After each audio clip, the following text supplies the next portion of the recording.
നമസ്കാരം. പെൻഷൻ ന്യൂസിൻ്റെ പുതിയൊരു വീഡിയോയിലേക്ക് എല്ലാവർക്കും സ്വാഗതം. എല്ലാവിധ സർക്കാർ അറിയിപ്പുകളും നിങ്ങളിലേക്ക് എത്താൻ ഈ ചാനൽ സബ്സ്ക്രൈബ് ചെയ്യുക.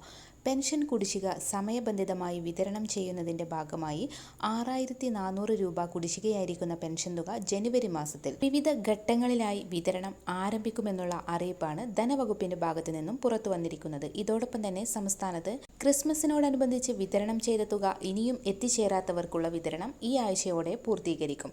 സംസ്ഥാനത്ത് 2024 വർഷത്തെ സാമൂഹിക സുരക്ഷാ പെൻഷൻ വിതരണം അവസാനിക്കുന്ന ഘട്ടത്തിൽ പെൻഷൻ ഗുണഭോക്താക്കളുടെ പരാതികൾ പരിഹരിക്കുന്നതിന്റെ ഭാഗമായി പെൻഷൻ വിതരണത്തിൽ സമഗ്ര മാറ്റത്തിനൊരുങ്ങി സർക്കാർ. ഈ മാസത്തിൽ അവതരിപ്പിക്കാൻ പോകുന്ന ബജറ്റും വരാൻ പോകുന്ന തിരഞ്ഞെടുപ്പും മുൻപിൽ കണ്ടുകൊണ്ടാണ് പെൻഷൻ കുടിശ്ശികയിൽ കൂടുതൽ തുക അനുവദിക്കാൻ സർക്കാർ തീരുമാനിച്ചിരിക്കുന്നത്.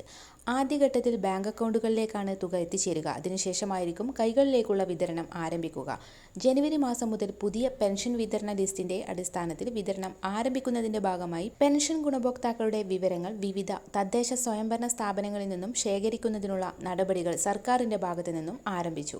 വിവിധ സ്കീമുകളിലായി പെൻഷൻ തുക കൈപ്പറ്റുന്ന 8 ലക്ഷത്തോളം വരുന്ന ആളുകൾക്ക് 200 മുതൽ 500 രൂപ വരെയുള്ള കേന്ദ്ര വിഹിതം കൂടി ചേർത്ത് പെൻഷൻ തുക എത്തിച്ചേരും. ഇതോടൊപ്പം തന്നെ മറ്റു പെൻഷനുകളും വിതരണം ചെയ്യും. മസ്റ്ററിംഗ് പൂർത്തിയാക്കിയിട്ടുള്ള എല്ലാ പെൻഷൻ ഗുണഭോക്താക്കൾക്കും തുക എത്തിച്ചേരും. ഇനിയും മസ്റ്ററിംഗ് പൂർത്തിയാക്കാനുള്ളവർക്ക് എല്ലാ മാസവും 1 മുതൽ 20 വരെയുള്ള തീയതികളിൽ അക്ഷയ സെന്ററുകളിലെത്തി ആധാർ കാർഡ് ഉപയോഗിച്ച് മസ്റ്ററിംഗ് പൂർത്തീകരിക്കാനുള്ള സൗകര്യമുണ്ട്.